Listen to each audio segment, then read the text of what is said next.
members. I call the member for Greenway. Thank you, Deputy Speaker. One of the fundamental tenets of the co-regulatory telecommunications framework that we have in Australia is that it operates in the long-term interests of end users. Unfortunately, there are many things that happen outside that framework that can influence and dampen that, and one of those is scams. Scams are not a recent phenomenon that affect consumers. In fact, they've existed for centuries. As long as humans have the propensity to occasionally misplace trust, scammers will thrive. And this reality underscores why we must be stronger and more determined to safeguard consumers in the way of such harm.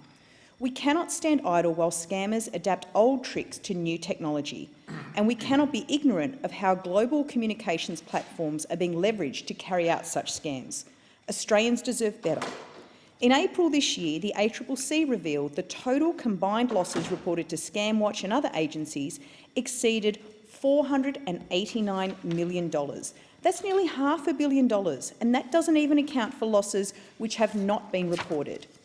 This scale highlights the devastating financial and emotional toll this is having on Australians, and it's growing. The ACCC has also highlighted the disproportionate impact scams are having on vulnerable Australians, and we commend the Consumer Watchdog for its sustained focus on highlighting these and other risks and educating the community on how to avoid them.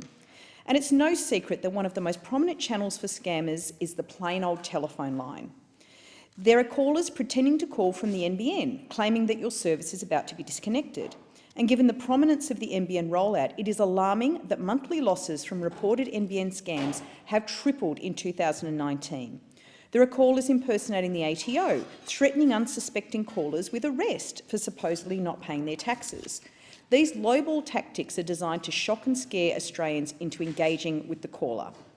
A key problem of the ability of overseas scammers to generate illegal calls, which appear as Australian numbers, is known as call spoofing. When your phone rings and the caller ID appears to be from a legitimate and more trusted Australian number, that call is more likely to be answered, and that allows scammers to get a foot in the door, and from there the risks increase.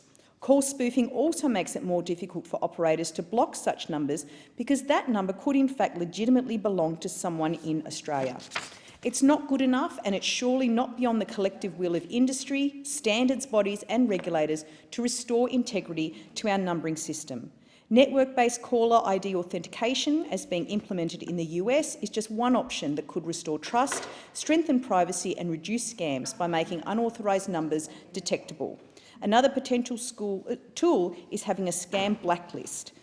Even with the latest technical solutions, the reality is it won't be possible to stop every scam call, but Australians expect better to tackle scams, and their expectations are justified.